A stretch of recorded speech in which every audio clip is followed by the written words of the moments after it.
మహోన్నతుడా, మీకు వందనాలు.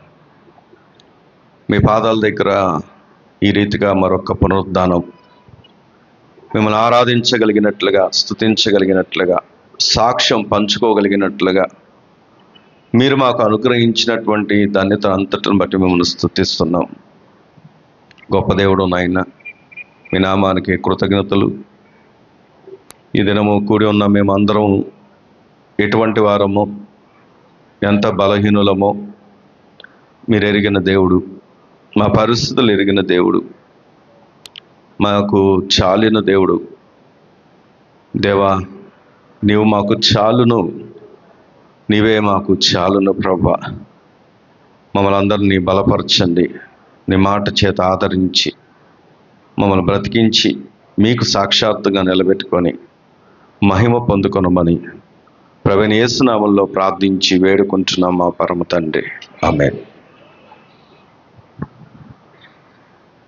ప్రభువైన యేసు క్రీస్తు నామములో మరొకసారి మీ అందరికి కూడా శుభాలు తెలియజేస్తూ దేవుని వాక్యాన్ని చదువుకుందాం.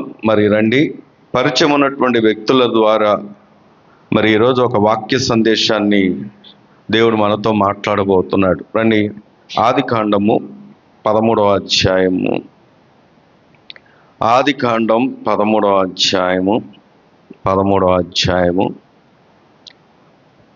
17వ వచనాన్ని చదువుకుందాం. నీవు లేచి ఈ దేశం యొక్క పొడుగున వెడల్పున దానిలో సంచరించుము, అది నీకిచ్చదనని అబ్రాహాముతో చెప్పెను. అప్పుడు అబ్రాహాము తన గుడారము తీసి హెబ్రోనులోని మమ్రే దగ్గర ఉన్న సింధూర వృక్ష వనములో దిగి అక్కడ యెహోవాకు బలిపీఠము కట్టెను. తర్వాత అదే వాక్యంలో, అదే అధ్యాయంలో 12వ వచనం చదువుదాం. అబ్రాహాము కనానులో నివసించెను. లోతు ఆ మైదానమందున్న పట్టణముల ప్రదేశములలో కాపురముండి సొదొమ దగ్గర తన గుడారము వేసుకొనెను. దేవుడు ఈ మాటలు మనందరి వెనుకల్లో దీవించునుగాక, ఆమేన్.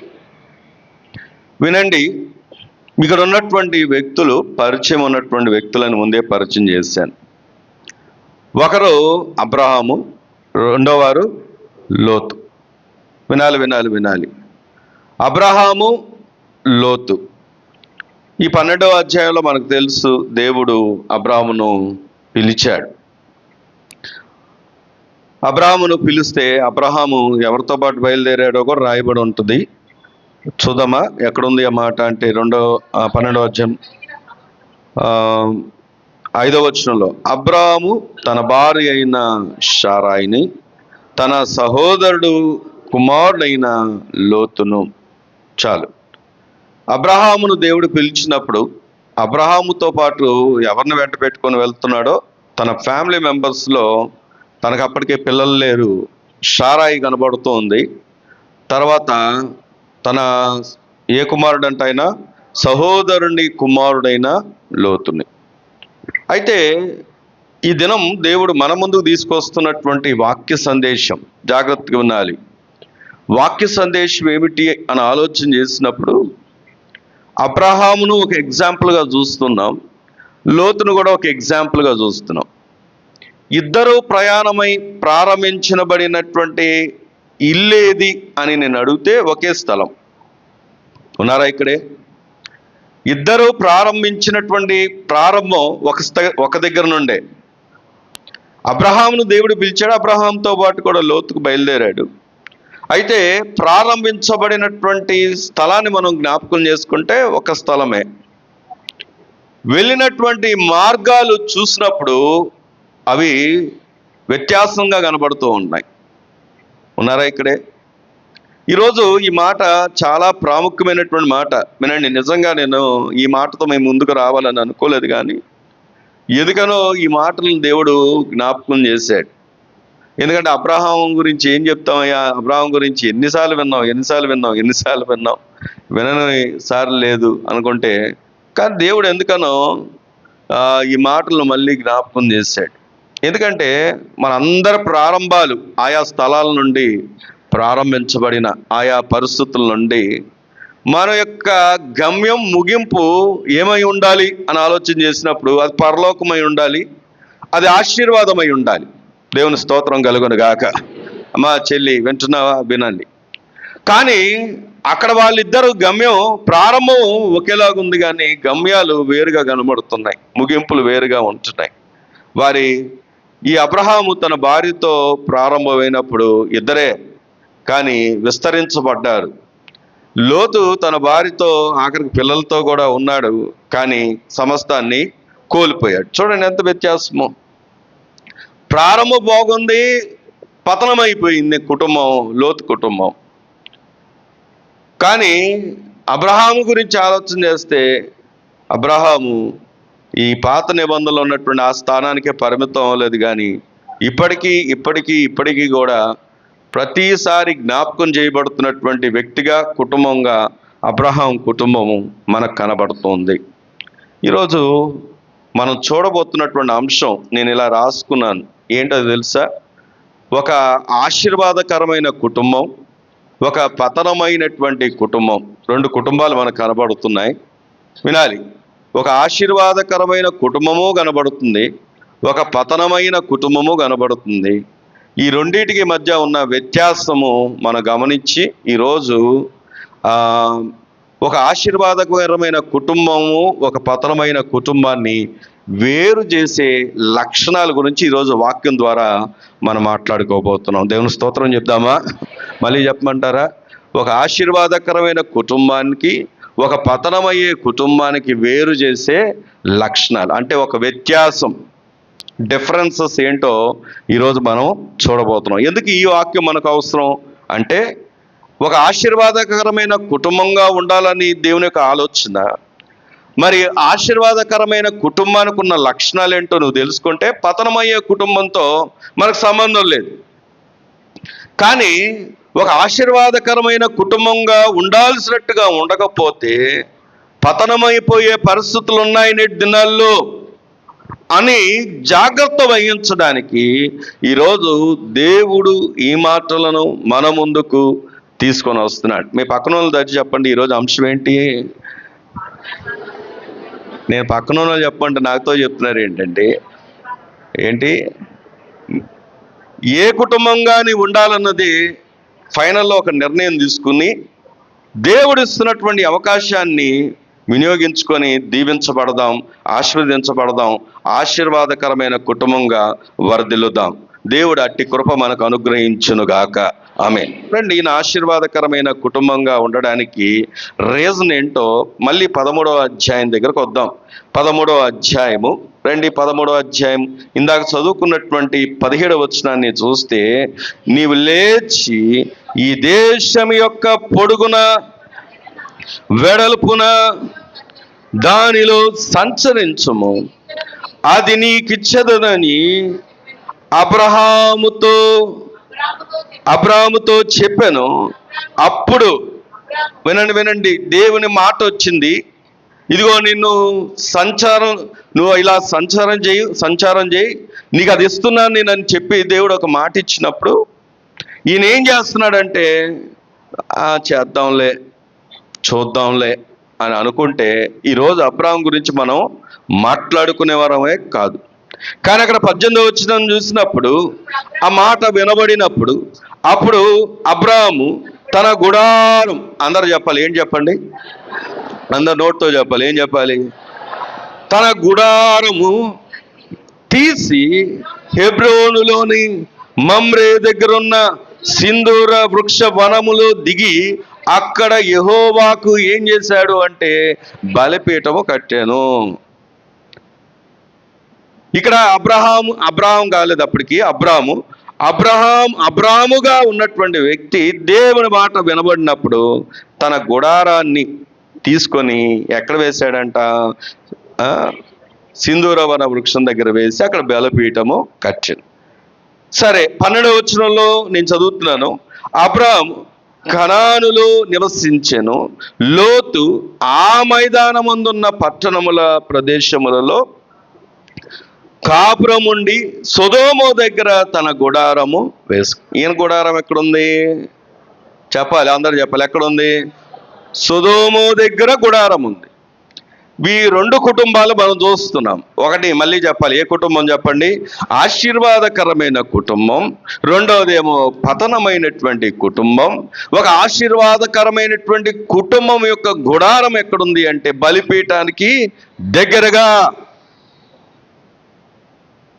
ఒక పతనమైపోయిన కుటుంబము తన గుడారం ఎక్కడుందంటే పతనపోయిపోయే ఉగ్రత పాలైపోయేటటువంటి సొదొమ గొమొరకు దగ్గరగా.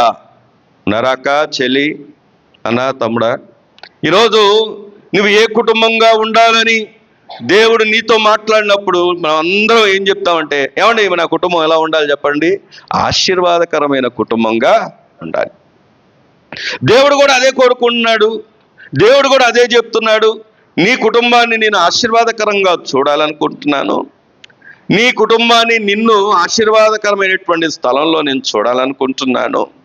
మరి అట్టి ఆశీర్వాదకరమైనటువంటి కుటుంబం ఉండాల్సినటువంటి స్థలము ఎక్కడ, తన గుడారం ఎక్కడ ఉండాలి అంటే రాయబడినటువంటి మాట ఏంటంటే ఎక్కడ చెప్పండి? బలిపీఠానికి దగ్గరగా. దేవుని స్తోత్రం చెప్దామా? ఈరోజు చాలా మంది ఏం చేస్తున్నారంటే వాళ్ళ గుడారాల్ని దేవుని సన్నిధికి దూరంగా వేసుకుంటున్నారు. అసలు వాళ్ళకు ఉన్నారా కూడా తెలియదు. అసలు వారు కనబడతారా అని తెలియదు. వారు వస్తున్నారా తెలియదు. వారికి ఏదైనా సమస్య వచ్చినప్పుడు అయ్యో వీళ్ళకి సమస్య వచ్చిందా అని మనకు తెలిసే లోపే జరగవలసినవన్నీ కూడా జరిగిపోతున్నాయి. రీజన్ ఏంటో తెలుసా? వాళ్ళకి సేవకులతో అనుబంధం లేదు, సంఘంతో అనుబంధం లేదు, మందిరంతో అనుబంధం లేదు, ప్రజలతో అనుబంధం లేదు, ముఖ్యంగా దేవునితో అనుబంధము లేదు. చాలాసార్లు విచారంగా ఏంటి ఈ పరిస్థితుల్లో, ఇంత చివరి స్థితిలో మనకు తెలిసిందని బాధపడిన సందర్భాలు ఎన్నో ఉన్నాయి. అదే ఒక వ్యక్తి నేను ఈ సంవత్సరం పేరు చెప్పను కానీ నేను ఒక వ్యక్తిని బట్టి చాలా సంతోషిస్తున్నా. నేను సంతోషిస్తే వచ్చింది ఏమి ఉండదనుకోండి. కాకపోతే ఎందుకు అంటే అంతకుముందు నేను బాధపడిన సందర్భం ఒకటి ఉంది. ఏంటి ఆ బాధపడిన సందర్భం అంటే, ఎప్పుడు ఎవరికైనా ఏదైనా ఇన్ఫర్మేషన్ ఇవ్వాలని ఫోన్లు చేస్తే ఆ ఒక్క వ్యక్తినే మర్చిపోతా ఉండేవాడిని. నేను అనుకునేవాడిని ఈయన అసలు మర్చిపోకూడదు, ఖచ్చితంగా ఈయనకు చెప్పాలి అని నిర్ణయం తీసుకుని ఎన్నోసార్లు రాసుకున్న సందర్భాలు కూడా ఉన్నాయి. ఎన్నోసార్లు ఏదైనా ఇన్ఫర్మేషన్ ఇవ్వాలి అంటే ఖచ్చితంగా ఇతనికి చెప్పాలి. అందరికీ చెప్తున్నాను, ఇతన్ని ఎందుకు మర్చిపోతున్నాను, ఇతనికి ఎందుకు ఖచ్చితంగా నేను చెప్పాలని అనుకోని కూడా కొక్కొల్లలు చెప్పకుండా ఉన్నటువంటి పరిస్థితులు చాలా బాధేసేది. మళ్ళీ నాకే బాధేసేది, ఎందుకు ఆయన మర్చిపోతున్నాను. రీజన్ ఏంటంటే ఆ వ్యక్తి ఇక వేటిలో కనబడేవాడు కాదు. అసలు అతను ఎంత జ్ఞాపకం చేసుకుందామన్న జ్ఞాపకానికి వచ్చేవాడు కాదు. ఒక మనిషి రీతిగా నాకే చాలా బాధ అనిపించింది. ఏంటి నేను అందరికీ చెప్తున్నాను కానీ ఇతనికి మాత్రం ఇన్ఫర్మేషన్ ఇవ్వలేకపోతున్నానంటే అది నా లోపమా అంటే కాదు. కానీ ఆ వ్యక్తి ఎక్కడ లేడు చెప్పండి? దేనికి దగ్గరగా లేడు? సహవాసానికి, సంఘానికి, దేవుని సేవకులకు దగ్గరగా లేడు. కానీ అదే వ్యక్తిని బట్టి ఈ సంవత్సరం నేను ఆనందిస్తున్నాను. ఎందుకు ఆనందిస్తున్నాను అంటే మళ్ళీ చెప్తున్నాను, నా ఆనందాన్ని బట్టి వచ్చేదేం లేదు.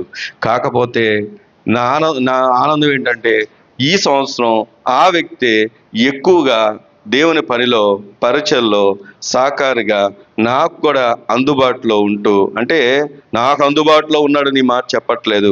ఎందుకు ఈ మాట చెప్తున్నానంటే ఇప్పుడు ఎక్కువగా ఏదైనా చెప్పాలంటే వెంటనే గుర్తొస్తున్న పేరేంటంటే ఆ వ్యక్తి. దేవుని స్తోత్రం కలుగును గాక. ఈరోజు ఈ మాటను ఎందుకు మనం జ్ఞాపకం చేసుకుంటున్నామంటే అబ్రహాము బయలుదేరినటువంటి స్థలము, లోతు బయలుదేరినటువంటి స్థలము ప్రారంభం ఒకటే. కానీ ఒక ఆశీర్వాదకరమైనటువంటి కుటుంబంగా ఉండాల్సినటువంటి ఆ వ్యక్తి జీవితం పతనమైపోవడానికి గుడారం ఎక్కడ ఉన్నదన్నది చాలా ప్రాముఖ్యమైంది. ఓ అక్క, చెల్లి, అన్న, తమ్ముడా, నిజంగా నీకు కూడా దీవించబడాలనే ఉంది కదా. మనం ఏం చేస్తామంటే మనుషులను చూస్తూ ఉంటాం, చాలాసార్లు కారణాలు చెప్తాం. కొంతమంది కొన్ని స్థలాల్లో ఆగిపోవడానికి, కొన్ని స్థలాలకు దూరం అవ్వడానికి ఏమండి కొన్నిటికి దూరం అవ్వడానికి ఎప్పుడు కూడా ఒక కారణం పెట్టుకొని ఉంటారు. వాళ్ళని బట్టి పలానోళ్ళు వాక్యం చెప్తే మాకు వినబుద్ధి కాదండి, ఫలానోళ్ళు ఆరాధన చేస్తే మాకు ఉండబుద్ధి కాదండి, ఫలానోళ్ళు పాట పాడితే మాకు ఉండబుద్ధి కాదండి. అంటే మనుషులు చూస్తున్నామా మనం? చెప్పండి, మనుషులు చూస్తున్నామా? అంటే ఎందుకు ఈ మాట అంటే, సంఘంలో సేవకుడు నిలబెట్టినటువంటి ఎవరైనప్పటికీ, లేకపోతే బాధ్యతలు, ఎందుకంటే ఒక్కరి దగ్గర ఆగిపోకూడదుగా, పరిచర్య అనేది ఒక్క దగ్గరతో ఆగిపోకూడదుగా, ఇంకా ముందుకు కొనసాగాలిగా, ఇంకా విస్తరించాలిగా, ఇంకా అనేక స్థలాలకు వెళ్ళాలిగా, ఇంకా అనేక ప్రాంతాలకు వెళ్ళాలిగా. నువ్వు నిలబడతావా? నువ్వు నిలబడవు. నువ్వు మాట్లాడతావా? నువ్వు మాట్లాడవు. నువ్వు ఆ స్థానాన్ని భర్తీ చేస్తావా? భర్తీ చేయవు. కానీ భర్తీ చేయకపోయిగా ఏం చేస్తారంటే, నిలబడినటువంటి వ్యక్తులను చాలాసార్లు అభ్యంతరపడతా ఉంటారు వీళ్ళు ఆగిపోవడానికి. దేవుని మాటను మనం పరిశీలన చేస్తే, దేవుడు మనతో మాట్లాడుతున్న మాట ఏంటంటే, చూడండి, నా కుటుంబం దేవుడు ఆశీర్వాదకరంగా ఉంచడానికి రండి వాక్యంలోంచి చూద్దాం. యెషయా గ్రంథం 54వ అధ్యాయం. ఈ మాటని ఇలాగా మూలవాక్యాన్ని దగ్గర పెట్టుకోండి. 54వ అధ్యాయము 54వ అధ్యాయం 2వ వచనం చదువుకుందామా? నీ గుడారపు స్థలములను విశాలపరచుము, నీ నివాస స్థలములు తెరలు నిరాటంకంగా సాగనిమ్ము, నీ త్రాళ్లను పొడుగు చేయుము, నీ మేకులను దిగగొట్టుము, కుడివైపునకు ఎడమ వైపునకు నీ వ్యాపించెదవు, నీ సంతానము అన్య జనముల దేశమును స్వాధీనపరుచుకొనును, పాడైన పట్టణములను నివాస స్థలములనుగా. దేవుని స్తోత్రం చెప్దామా? ఈ వాక్యం అంతటిని మనం గమనిస్తే ప్రారంభంలోనే రాయబడింది గుడారం. ఒక చెల్లి వినండి, ఈరోజు అబ్రాహాము కుటుంబానికి లోతు కుటుంబానికి ఉన్నటువంటి వ్యత్యాసం, మొట్టమొదటి వ్యత్యాసం ఏంటో తెలుసా? గుడారం. నీ గుడారం ఎక్కడుంది అని ప్రశ్నిస్తే, అబ్రాహాం గుడారం ఎక్కడుంది అంటే బలిపీఠం దగ్గర ఉంది. లోతును ప్రశ్నిస్తే నీ గుడారం ఎక్కడుంది అంటే, లోతు గుడారం ఎక్కడుందో తెలుసా? సొదొమ గొమొర్రా అనగా నశించిపోయే స్థలములో ఉంది. ఇక్కడ ఎందుకు ఈ వచనాన్ని మనం చదువుకున్నామంటే, ఇక్కడ కూడా ఒక గుడారం కనబడుతుంది. ఈ గుడారానికి ఒక పేరు పెట్టుకుంటే, అమ్మా ఉన్నారా ఇక్కడే? వినండి వినండి వినండి. ఈ గుడారానికి కనుక ఒక పేరు పెట్టుకుంటే, ఇది విశాలపరచబడిన గుడారం. దేవుని స్తోత్రం చెప్దామా? ఏ గుడారం చెప్పండి? విస్తరించిన గుడారం, విశాలపరచబడిన గుడారం, అభివృద్ధి చెందే గుడారం. లోకంలో ఒక సామెత ఉంది కదండి.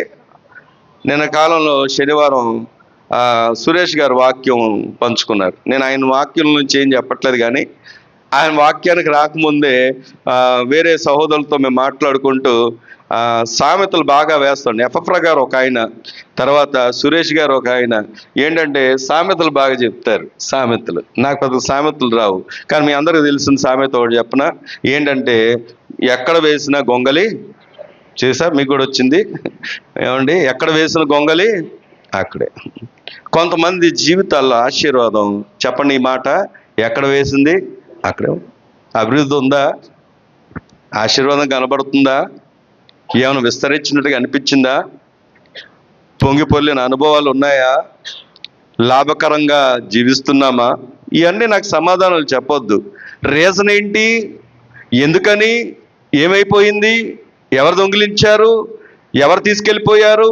మీ ఆశీర్వాదానికి ఎవరు అడ్డుగా నిలిచారు అని అంటే, వాక్యం చెప్తున్నటువంటి సమాధానం ఏంటంటే, నీ గుడారం ఎక్కడుంది? నీ గుడారం దేవుని మందసానికి, దేవుని మందిరానికి, దేవుని యొక్క బలిపీఠానికి దగ్గరగా ఉందా? లేక ఇదిగో లోకం, సొదొమ గొమొర్రా అంటే ఏంటో తెలుసా? లోకం, లోకానికి దగ్గరగా ఉందా? లోకం అంటే తెలియని వాళ్ళు ఉన్నారా? ఏమండి, మందిరంలో కష్టపడాలంటే కష్టం, కానీ ఇంకెక్కడైనా కష్టపడమంటే అర్ధరాత్రులు 2-3 అయినా కష్టపడరా? ఏమండి, 2-3 అయినా కష్టపడరా? అదేం విచిత్రమో కానీ ఆఖరికి పేరెంట్స్ కూడా మందిర పని దగ్గర జరిగితే పంపించడానికి కొంతమంది ఇష్టపడరు, ఇష్టపడే వాళ్ళు ఉంటారు పంపించేవాళ్ళు. పంపించినప్పటికీ కూడా 100 ఫోన్ కాల్స్ చేసేవాళ్ళు ఉంటారు. ఎరా ఎప్పుడొస్తావు? అదే అదే వీళ్ళు లోకంలో ఉన్నప్పుడు ఫ్రెండ్స్తో వెళ్ళినప్పుడు ఏమండి బర్త్డేలకు వెళ్ళినప్పుడు ఫోన్లు చేస్తారా, ఎప్పుడు వస్తున్నావు అని అడుగుతారా? ఎందుకు ఈ మాట ఆలోచన చేస్తున్నా అంటే, లోకం దగ్గరికి వెళ్ళినప్పుడు సొదొమ గొమొర్రాను చూస్తున్నప్పుడు అది చూడడానికి పచ్చగా ఉందని వెళ్ళాడు లోతు. వెనక వింటున్నారా, వినబడుతుందా నా మాట? పచ్చగా ఉంది అని చెప్పేసి దాన్ని ఎన్నిక చేసుకున్నాడు. మొదట గుడారాన్ని ఎక్కడ తీసుకెళ్ళాడంటే దానికి దగ్గరగా తీసుకెళ్ళాడు. ఒక రోజు వచ్చింది, ఆ పట్టణం నుండి పారిపోవలసిన పరిస్థితి వచ్చింది. అన్నీ విడిచిపెట్టి పారిపోయిన ప్రయోజనం ఏమైనా ఉందా అంటే లేదు. రీజన్ ఏంటో తెలుసా? అసలు ఆ గుడారం ఎక్కడ ఉండకూడదు? సొదొమ గొమొర్రా అనగా లోకానికి, పాపానికి దగ్గరగా ఉండకూడదు.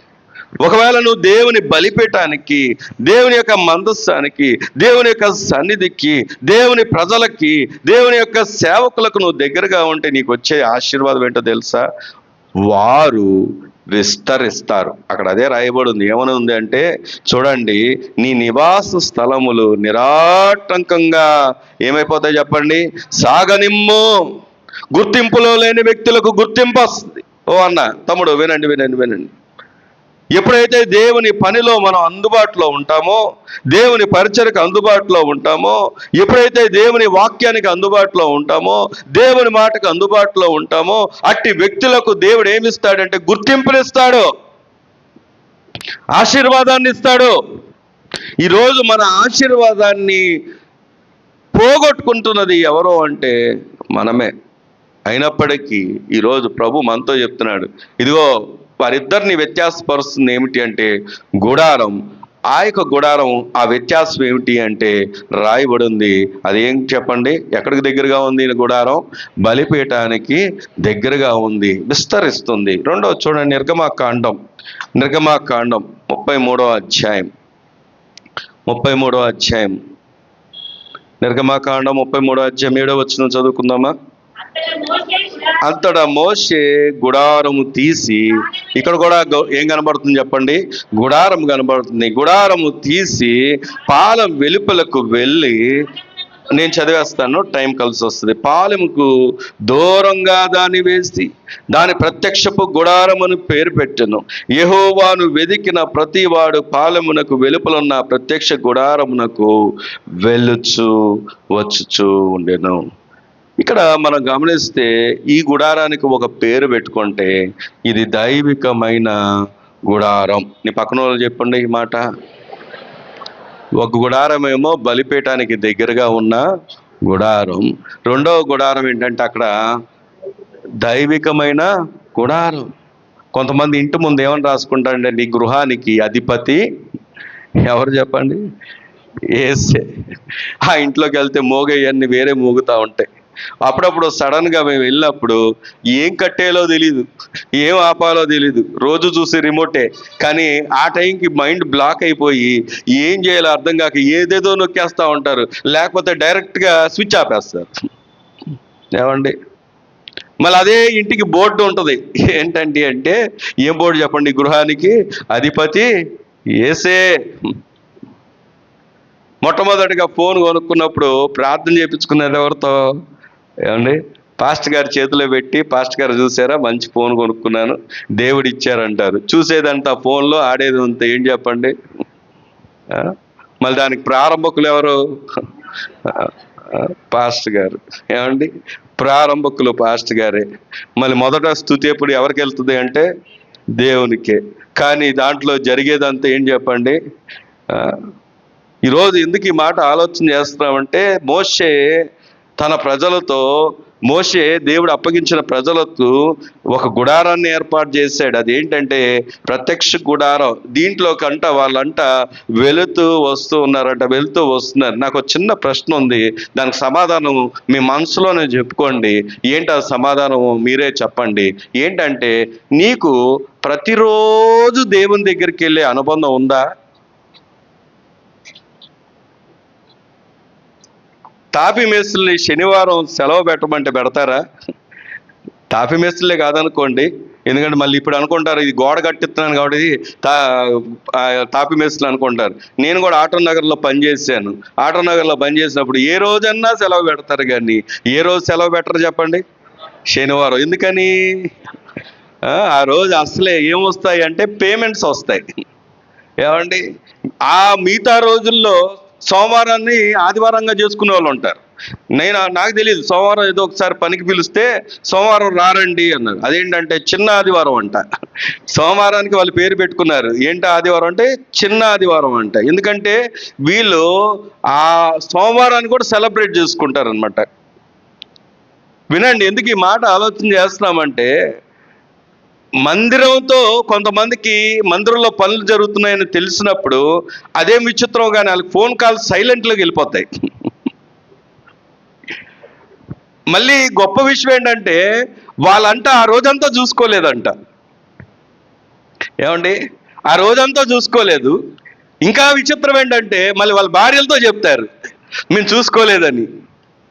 ఏమండి, ఎందుకని? ఖచ్చితంగా వాళ్ళ ఇంట్లో పాస్టర్ గారు ఇలాగ ఫోన్ చేశారు అన్న మాట సమాచారం మొట్టమొదటి ఎవరి దగ్గరికి వెళ్ళుద్ది చెప్పాలి? భార్య దగ్గరికి వెళ్ళింది. భార్య అడుగుద్ది. ఆ రోజు ఫోన్లో ఏమైంది చెప్పండి? సైలెంట్ అయిపోయింది. నేనేం వాళ్ళు తప్పు పట్టట్లేదు. ఏ రోజైనా శనివారం ఫోన్ సైలెంట్ అయిందా? అవుద్దా? ఓనర్స్ ఫోన్ చేసే రోజు ఏ రోజైనా ఫోన్ సైలెంట్లో ఉంటుందా చెప్పండి? నాకేం సమాధానం చెప్పక్కర్లేదు. అంటే ఎందుకు ఈ మాట ఆలోచన చేస్తున్నామంటే, వాక్యాన్ని పరిశీలన చేస్తే ఈ ప్రజలు దేవునితో ఎలా ఉన్నారంటే, దేవుని యొక్క గుడారంతో, దేవుని యొక్క చూడండి ఆ మాట ఉంది, ప్రత్యక్షపు గుడారానికి చూడండి 7వ వచనంలో వెళ్ళుచు వచ్చు. దేవుని స్తోత్రం చెప్దామా? కేవలం మందిరం గురించి మాట మాట్లాడట్లేదు. రోజు మనకు దేవునితో అనుబంధం ఉండాలి, వ్యక్తిగత అనుబంధం ఉండాలి. చాలా మందికి వ్యక్తిగతంగా ప్రభు ఏంటో తెలీదు. ఎంతసేపు కూడా నాకులంటూ నిలబడి మాట్లాడుతూ ఉంటే ఆ కొద్దిసేపు హల్లెలూయా స్తోత్రం చెప్పడం తప్పించి వ్యక్తిగతంగా నా ప్రభు నాకు ఏమై ఉన్నాడు, వ్యక్తిగతంగా నా ప్రార్థనా జీవితం ఏంటి, వ్యక్తిగతంగా వాక్యంతో నేను ఎంత సమయాన్ని గడుపుతున్నాను, వ్యక్తిగతంగా నేను దేవుని కొరకు ఏం చేస్తున్నాను, వ్యక్తిగతంగా నేను దేవునికి ఎంత అందుబాటులో ఉన్నాను, వ్యక్తిగతంగా అసలు ప్రభు ఒకవేళ నా గురించి కనుక ఏదైనా సాక్ష్యం ఇవ్వాల్సి వస్తే నేను ఏంటి అనే మాట చాలా మందికి ఈ రోజు కూడా ఈ ప్రశ్న లేదు. గుర్తుపెట్టుకోండి, ప్రభు రాకడ బహు సమీపంగా ఉంది. నేను ఈ మాట ప్రతి వారం ప్రకటిస్తున్నాను. ఎందుకో తెలుసా? వార్తలు, వింతలు, విశేషాలు, వినబడుతున్నటువంటి కబుర్లు. మీకు ఇంకో విషయం తెలుసా? భారతదేశంలోకి కొత్త ఇంటర్నెట్ సర్వీస్ రాబోతుంది. ఏంటి ఆ ఇంటర్నెట్ సర్వీస్ చెప్పండి? మీరే చెప్పొచ్చు ఏమని వస్తుంది. ఏంటది? స్టార్ లింక్ అనేటటువంటి ఇంటర్నెట్ సర్వీసు. ఇప్పుడు ఎవరు స్టార్ లింక్ అధిపతి? ఎవరు? Elon Musk. ఇతను ఏం చేస్తున్నాడు అంటే టైఅప్ అయ్యాడు ఎయిర్టెల్తో. ఇదేంటంటే ఇంతవరకు మనకు సిగ్నల్ బేస్డ్ ఇంటర్నెట్ కానీ కాల్స్ కానీ వస్తున్నాయి కదా, ఇక సిగ్నల్ బేస్డ్తో సంబంధం అంటే టవర్ బేస్డ్తో పని లేదు మనకి. డైరెక్ట్గా ఎలా రాబోతుందంటే శాటిలైట్ త్రూ, అంటే ఇక అడవుల్లోకి వెళ్ళినా సిగ్నల్ వస్తుంది. ఇప్పుడు మనకి కొండ పక్కన ఉండనే సిగ్నల్ రావట్లేదు. ఏమంటే అప్పుడు అడుగుల్లోకి వెళ్ళినా సిగ్నల్ వస్తుంది. ప్రభు రాకడికి ప్రతి కన్ను చూస్తుంది అనే మాట ఎందుకు వచ్చిందో తెలుసా?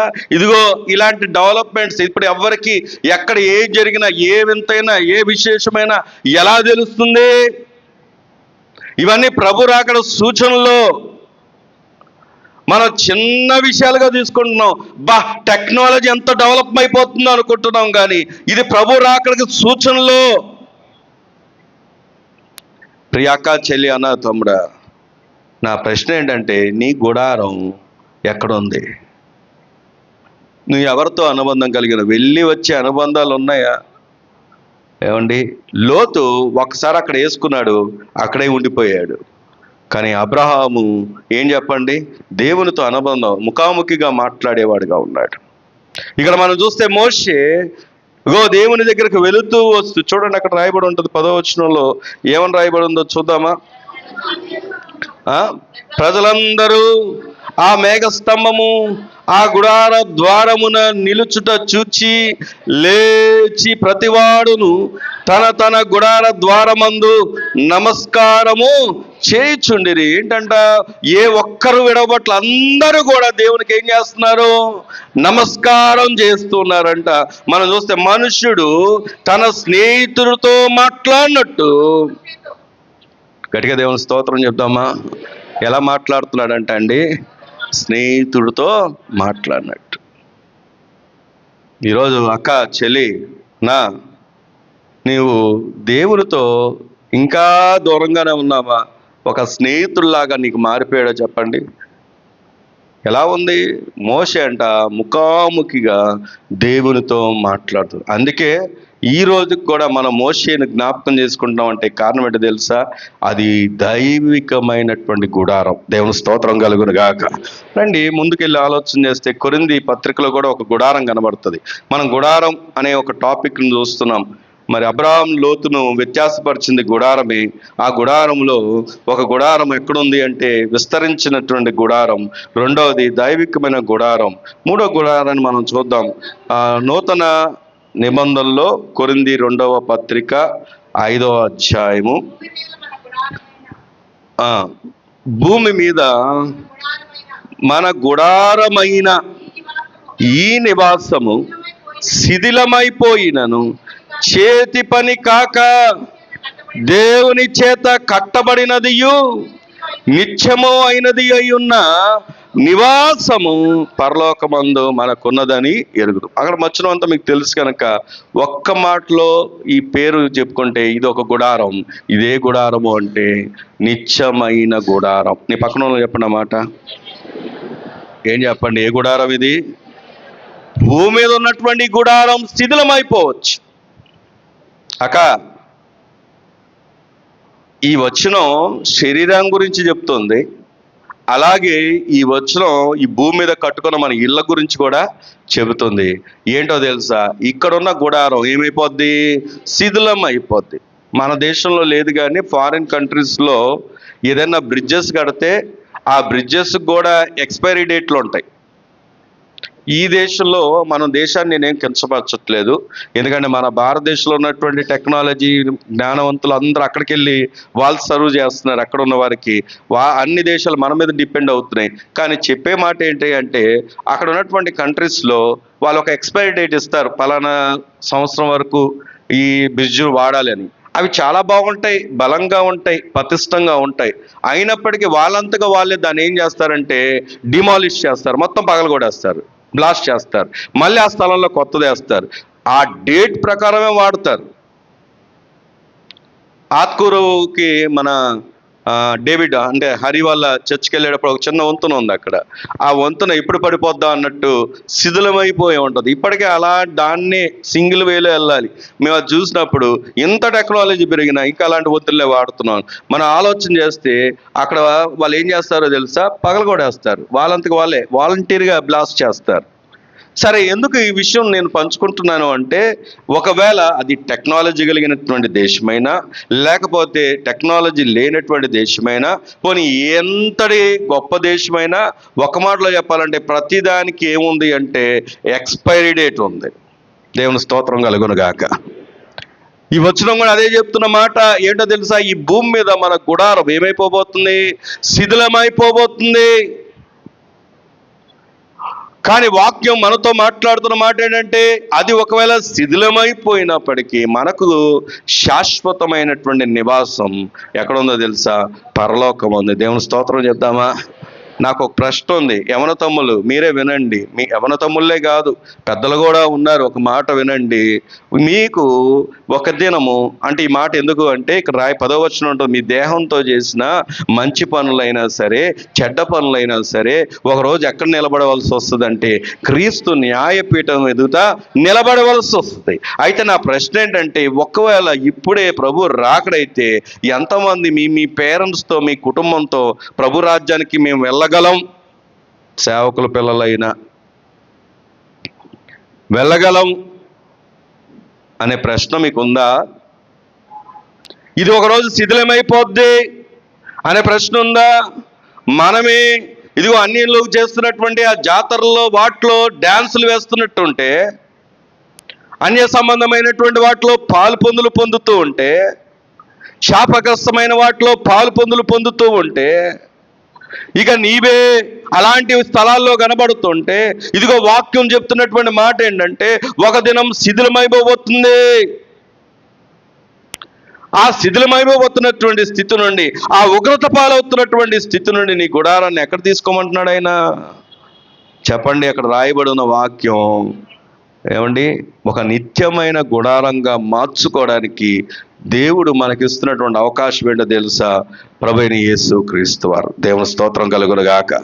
ఎవరైతే యేసు క్రీస్తు వారిని రక్షకుడుగా అంగీకరిస్తారో, ఎవరైతే మారు మనసు పొందుతారో, ఎందుకో తెలుసా? ఒక దినము తీర్పు తీర్చబోతున్నటువంటి న్యాయపీఠం దగ్గర మనం ఏం చేయబోతున్నాం అంటే నిలబడబోతున్నాం. నేను ఒక మాట అడుగుతాను. అమ్మగారు అప్పుడప్పుడు ఇక్కడ పని జరుగుతూ ఉన్నప్పుడు ఏం చేస్తారంటే, అందరు పనులు చేస్తున్నప్పుడు చేతికి ఏమందుతే అది, ఇంట్లో ఒకవేళ లడ్డూలు దొరికితే లడ్డూలు, స్వీట్లు దొరికితే స్వీట్లు, బూందీ దొరికితే వెతుకుతూ ఉంటారు. ఎప్పుడు నేను గమనిస్తూ ఉంటాను, వెతుకుతూ ఉంటారు ఏం దొరుకుద్దా అని. తీసుకొని వెళ్ళి వాళ్ళకి పెట్టేదాకా ఆమెకు నెమ్మది ఉండదు, పనులు చేస్తున్నారు పిల్లలు అని. ఒకవేళ ఏమీ లేదనుకో, అన్నము ఏదో ఒకటి కలిపేసి ఏం చేస్తారంటే అందరికి వెళ్ళి ముద్దలు తినిపిస్తూ ఉంటారు. అనుకోకుండా పన్నీళ్ళు పెట్టుకున్నప్పుడు ఉన్న కొద్ది కూరని ఏం చేస్తారంటే కలిపేసి ముద్దలు తినిపి పెడతా ఉంటారు. అందరికీ, చిన్నవాళ్ళు లేదు పెద్దవాళ్ళు లేదు, అందరికి ముద్దలు తినిపిస్తూ ఉంటారు. మేము ఎప్పుడైనా ఏదన్నా ప్రార్థనలకు వెళ్ళినా, ఫంక్షన్లకు వెళ్ళినా, ఏ బంతులన్నా కూర్చొనివ్వండి, ఏమండి ఏ బంతులో కూర్చున్నా పాస్టర్ గారికి స్పెషల్ ట్రీట్మెంట్లు ఉంటాయి. ఏంటి అంటే తీసుకొచ్చి మొక్కల మీద మొక్కలు వేస్తూ ఉంటారు. ఏమంటే వద్దు అంటే వద్దన్న మాట వాళ్ళకి అసలు ఇష్టం ఉండదు. ఏమంటే వద్దనే మాట అసలు ఇష్టం ఉండదు, ఇంకా వేస్తూ ఉంటారు. అయితే నా ప్రశ్న ఏంటంటే, ఇక్కడ ఫేవరెటిజం ఉంటుంది, ఇక్కడ గోరుముద్దలు తినిపించే వాళ్ళు ఉంటారు, ఇక్కడ మన దాటేసే వాళ్ళు ఉంటారు. కానీ యేసు క్రీస్తు వారి యొక్క న్యాయపీఠం దగ్గర నీ పక్షంగా వకల్తా పుచ్చుకొని నిన్ను తప్పించేవారు ఎవరు? నేను దాటవేయగలిగిన వారు ఎవరు? అంటే ఎందుకు ఈరోజు ఈ మాట ఆలోచన చేస్తున్నామంటే, నీ ఆశీర్వాదానికి అడ్డుపడుతున్నటువంటి ఏది ఉందో ఈరోజు నీ గుడారాన్ని నువ్వు పరిశీలన చేసుకో. వాళ్ళు నా కొరకు ప్రార్థన చేయలేదు, వారు నా కొరకు రాలేదు, వారు నా ఇంట్లో అడుగు పెట్టలేదు, అందుకే నేను దీవించబడలేదు అనే మాట చెప్పొద్దు ఇంకా. ఎందుకంటే ఒకవేళ మనుషుడి ద్వారా దీవెన రాదు. నీ గుడారం ఆశీర్వదించబడాలి అంటే నీ గుడారం ఎక్కడున్నావో పరిశీలన చేసుకోవాలి. బలిపీఠానికి దగ్గరగానే ఉందా? దైవికమైన గుడారంగానే ఉందా? శాశ్వతమైన గుడారంగా కనబడుతుందా? ఇంకా చాలా ఉన్నాయి, కానీ గుడారాల గురించి చెప్పాలంటే ప్రభు చిత్తం అయితే మరి ఎప్పుడైనా జ్ఞాపకం చేస్తాను. ఈ రెండు కుటుంబాలకు ఉన్న వ్యత్యాసం ఏం చెప్పండి? గుడారం. ఒకవేళ ఆశీర్వాదకరమైన గుడారంగా నీవు ఉండాలి అంటే ఈరోజే నీ గుడారాన్ని నీవేం చేయాలంటే రిపేర్ చేసుకోవాలి. దేవుని స్తోత్రం కలుగును గాక. మేము ట్రైనింగ్ చేసేటప్పుడు మాకు టెంట్లు నిమిషాల మీద టెస్ట్ ఉంటుంది. ఎలా టెస్ట్ అంటే 5-6 బ్యాచ్లు ఉంటాయి కదా, మాకు జస్ట్ నిమిషాల మీద టెంట్లు వేయాలి. ఆ నిమిషాల మీద టెంట్లు వేయడం కోసం, ఎందుకంటే ఎప్పుడు వేస్తామో ఎప్పుడు తీస్తామో అన్నిటికీ డ్రిల్ ఉంటుంది అన్నమాట. డ్రిల్ అంటారు దాన్ని. ఒక్కొక్కరికి ఒక్కొక్క పని చెప్పుకుంటారు. ఏంటంటే ఒకళ్ళు మేకుల దగ్గర ఉంటారు, ఒకళ్ళు తాళ్ళ దగ్గర ఉంటారు, ఒకళ్ళు ఫోల్డింగ్ దగ్గర ఉంటారు, ఒకళ్ళేమో పోల్స్ దగ్గర ఉంటారు. ఇది డ్రిల్లో భాగంగా ముందుగానే ఇగో మీరు ఇక్కడ ఉండాలని జస్ట్ స్టాప్ వాచ్ స్టార్ట్ చేస్తారు. అంటే వాచ్ స్టార్ట్ చేయగానే అది పరిగెత్తుతూ ఉంటే ఒకడు పరిగెత్తుకుంటే వెళ్ళి మేకులు అలా ఇసిరేస్తాడు, ఒకడేమో తాడు తీసుకొని అలా వేస్తాడు, ఒకడేమో పోల్స్ అలా వేస్తాడు. అందరూ కలిసి అది చేసినప్పుడు ఎంత తొందరగా అది నిలబడితే అంత బహుమానం. వాళ్ళు ఏం చేస్తారో తెలుసా? వాళ్ళు ఏం చేస్తారంటే ఇన్స్పెక్షన్ చేయడానికి అందరు వేసిన తర్వాత ఆ గుడారం చుట్టూ తిరిగితే ఒక్కొక్కడు ఏంటంటే కంగారులో ఒక్కొక్క మేకు తాడు కట్టడం, ఒకడు ఏంటంటే ఒక మేకు సరిగా భూమిలో నాటడు, అదే అలాడుతూ ఉంటుంది.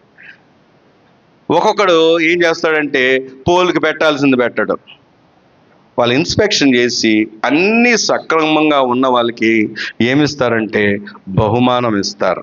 ఈరోజు మన బహుమానం, మన ఆశీర్వాదం ఎక్కడుందంటే మన చేతిలోనే ఉంది. మన చేతిలోనే ఉంది. ఒక పతనమయ్యే కుటుంబం నుండి నిన్ను నువ్వు వేరుపరుచుకోవాలంటే నీ గుడారాన్ని పరిశీలన చేసుకోవాల్సిన అవసరత ఎంతైనా ఉంది. దేవుడు మరి శాశ్వతమైన, దీవెనకరమైన, విస్తరించబడినటువంటి గుడారంగా మన గుడారాన్ని దీవించునుగాక. ఆమేన్. రండి, రెండో విషయాన్ని, వాళ్ళకి ఉన్న వ్యత్యాసాన్ని జ్ఞాపకం చేస్తాను. ప్రభు చిత్తమైతే నెక్స్ట్ వీక్ మనం ధ్యానం చేసుకుందాం. రెండో వ్యత్యాసం ఏమిటి అంటే, మళ్ళీ ఇందాక చదువుకున్నటువంటి ఆదికాండం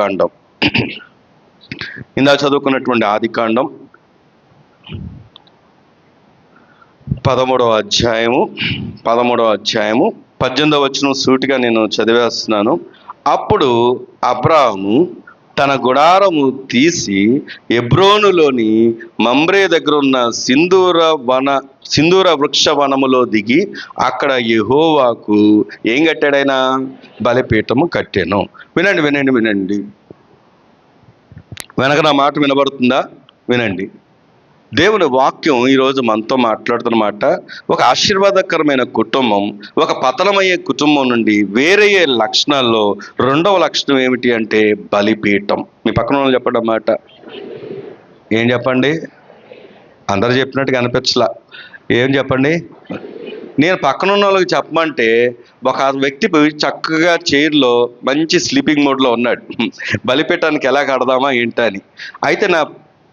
అయితే నా ప్రశ్న ఏంటంటే, అతను లేవలేదంటే ఈ పక్కన ఉన్న ఆయన చెప్పలేదు. అర్థమైందా లేదు? ఆ పక్కన ఉన్న అతను లేవలేదంటే ఇతను చెప్పలేదని అర్థం. కాబట్టి వినండి, జాగ్రత్తగా వినండి. ఏంటి అబ్రహాం ఏం కట్టాడు? బలిపీఠం కట్టాడు.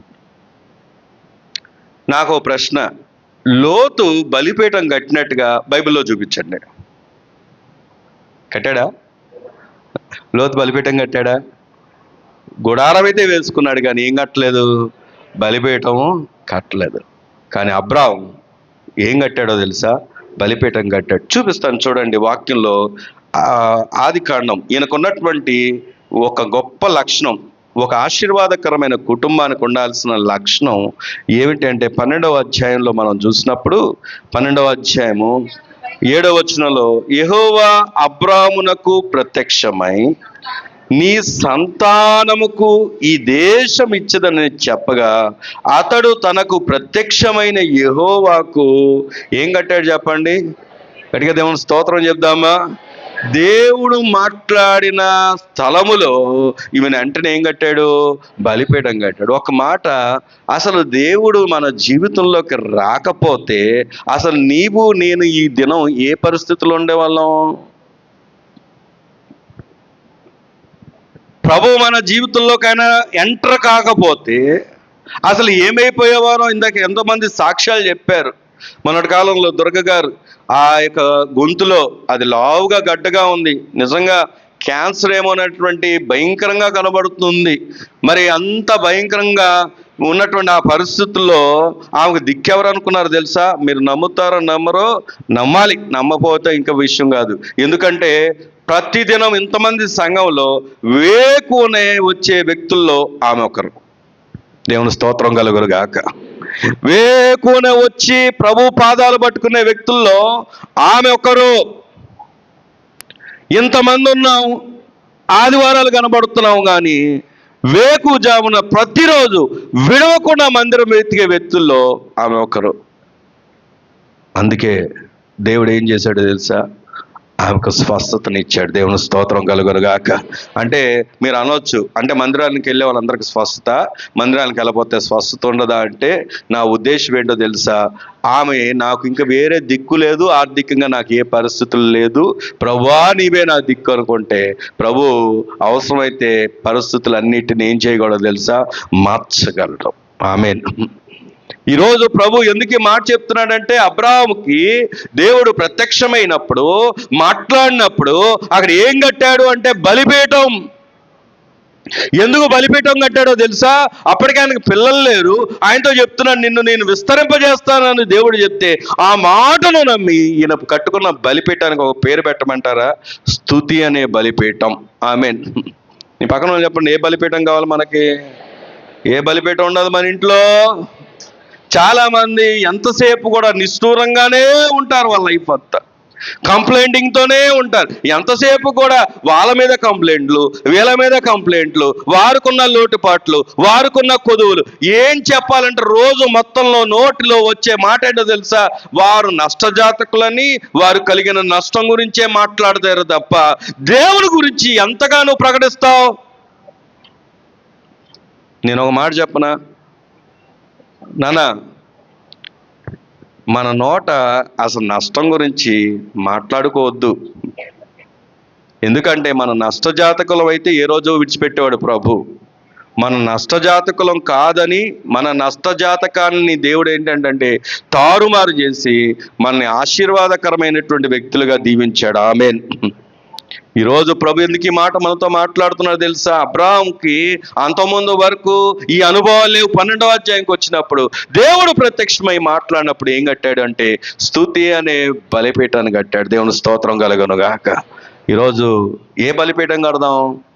ఒక ఆశీర్వాదకరమైన కుటుంబానికి, ఏమండి, ఒక పతనమయ్యే కుటుంబానికి ఉన్న వ్యత్యాసం బలిపీఠం.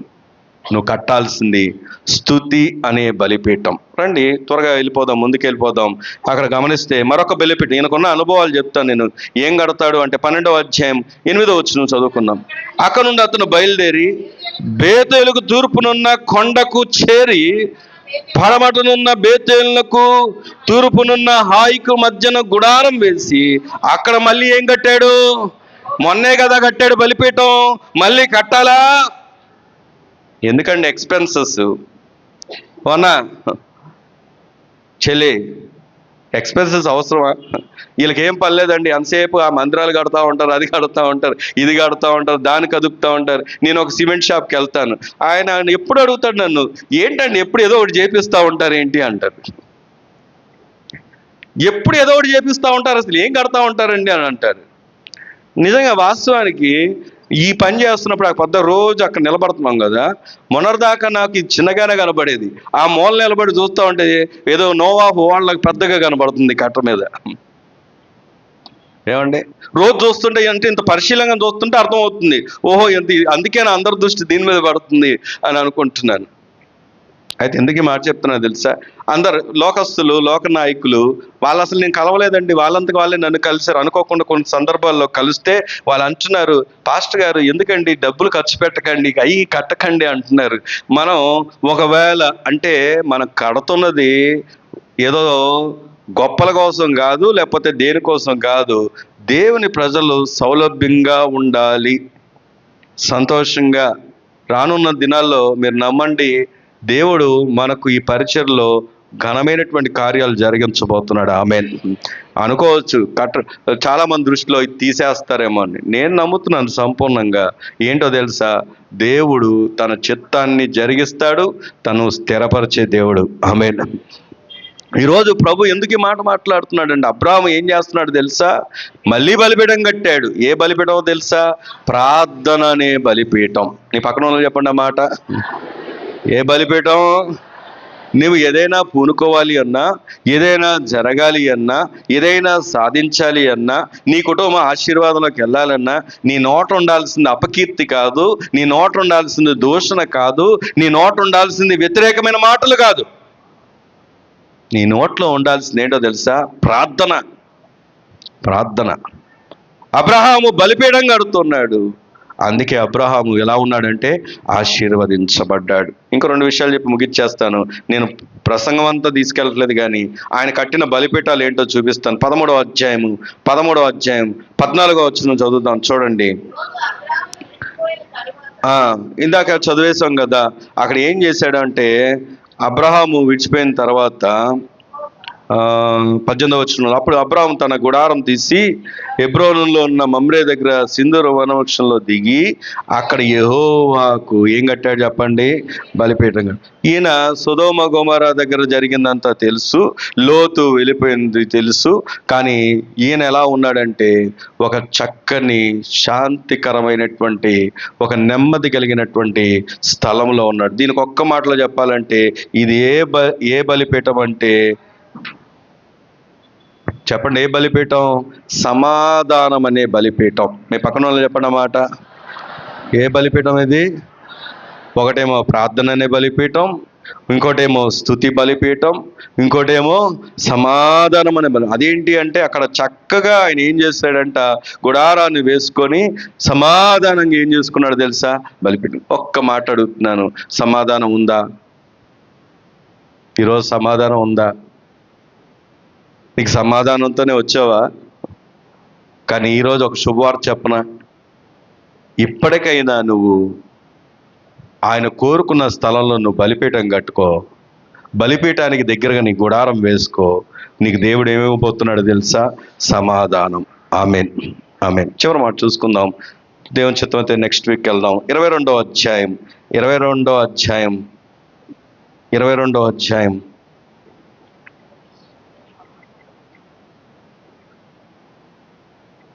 అక్కడ కూడా ఒక బలిపీఠం కడతాడు చూడండి.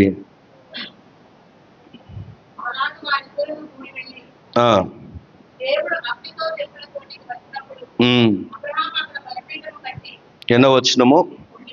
9.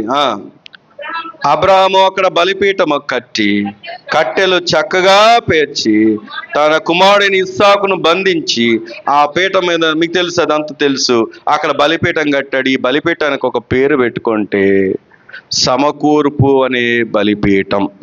మీ పక్కన వాళ్ళు చెప్పండి అన్నమాట. ఏ బలిపీఠం? అక్కడ ఒక పేరు ఉంది, యెహోవా ఈరే. అంటే ఏంటో చెప్పండి? అంతా ఆయనే చూచుకోను. ఈరోజు నా పరిస్థితి ఏంటి అని అంటావా? ప్రభు అంటాడు అంతా ఆయనే చూచుకోను. నేను ఎలాగా అంటావా? దానికి సమాధానం అక్క అంతా ఆయనే చూచుకోను. సమకూర్పు ఎవరి దగ్గర ఉందో తెలుసా? దేవుని దగ్గర. సమయోచితమైన సహాయం ఎవరి దగ్గర ఉందో తెలుసా? దేవుని దగ్గర. ఏంటో తెలుసా? సహాయం అంటే వెళ్ళినప్పుడల్లా ఇస్తే సహాయం కాదు. నీకు ఏ టైంలో అవసరమో, ఇందాక యాకోబు గారు ప్రారంభంలో చెప్పారు అయ్యగారు ఇస్తారు అంటే నేను ఇస్తానన్న మాట ఎప్పుడు ఉపయోగించానంటే ఒక వ్యక్తి గురించి ఆలోచన చేస్తూ దేవుడు ఎప్పుడు ఏ అవసరం ఉందో అప్పుడు ఇస్తాడండి ప్రభు అని చెప్పిన మాటను వాళ్ళు రిపీట్ చేశారు. అంటే ఎందుకు ఈ మాట చెప్తున్నారంటే మనకి ఏది అవసరమో అది ఇచ్చే దేవుడు ఆయన. ఆమేన్. నీకు రక్షణ అవసరం కనుక ప్రభువైన యేసుక్రీస్తు వారి లోకానికి వచ్చి ఏం పెట్టాడు? ప్రాణం పెట్టాడు. నువ్వు అడిగావా? లేదు. నీకు కావలసిన సమకూర్పు ఆయన ఇవ్వగలడు.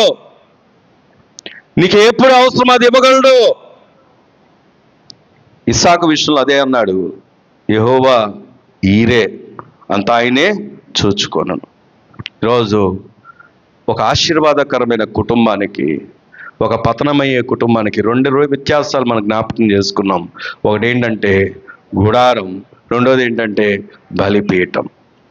గుడారం ఎక్కడుంది? బలిపీఠం ఎక్కడ కడుతున్నావు? ప్రార్థన చేసుకుందాం. గొప్ప దేవా, ఎత్తుకునే కుటుంబంగా, వాక్యమును ఎత్తుకునే కుటుంబంగా, సేవకులను ఎత్తుకునే కుటుంబంగా, మందిరాన్ని ఎత్తుకునే కుటుంబాలుగా మమ్మల్ని రాజ్యము కొరకు సిద్ధపరచున్నాయి. మాలో ఎటువంటి గలిబిలు, కలవరాలు, అభ్యంతరాలు, అనైక్యత, అశాంతి, అసమాధానం మమ్మల్ని మేము నాయన అయ్యా అదిగో నాయన శపితమైంది ఏది మాట్లాడుకోకుండా, ఆలోచించకుండా మా దేవుడు బలవంతుడు, ఆశీర్వదించే దేవుడని ప్రతి క్షణమునైనా అయ్యా శ్రమ ఉండొచ్చు, ఇబ్బంది ఉండొచ్చు, ఇరుకు ఉండొచ్చు, అస్వస్థత ఉండొచ్చు, దారిలోనే అయ్యా స్వస్థపరిచే దేవుడు అని, విశాలతనిచ్చే దేవుడు అని, నాయన ఆశీర్వదించే దేవుడు అని, వృద్ధి చెందించే దేవుడు అని ఎతికే వారంగా నీ కృప మాకు దయచేయం ప్రభా. నీ కొందనాలు. ఎత్తబడిన మాటలు హృదయంలో నీరు కట్టు నాయన. అలాగే నాయన మందిరం పనిలో బిడ్డలు అందరూ, తల్లిని అందరూ సహకరిస్తున్నారు. వారికి నీ బలమును, శక్తిని, కృపని అనుగ్రహించండి. ఇంకను మా ఆయన పనిలో తండ్రి అయ్యా అయ్యా అయ్యా పని చేయగలిగిన వారు సమకూర్పునివ్వండి నాయన. నాయన నీ కొందనాలు స్తోత్రాలు చెల్లిస్తున్నాం. నీ మందిరం శృంగారముడి దేవాలను శృంగారించేవారుగా, సహకరించేవారుగా రికుమ్యా నాయన, సొలొమోను నాయన, మోషే నాయన పిలిచినప్పుడు అనేకులు సిద్ధపడినట్లుగా ఈ కర్మేల్ ఫేత్ నాయన సిద్ధపాట్లు ఉండేవారుగా నీ కృప దయచి బిడ్డలకు మంచి ఆరోగ్యాలు ఇవ్వండి నాయన. ఎత్తబడిన మాటలు మా హృదయాలు నీరు కట్టి ఫలింపు దయచేయమని యేసు దివ్య నామం అడిగి ఏడుపుకొనుచున్నాం పరమ తండ్రి. ఆమేన్.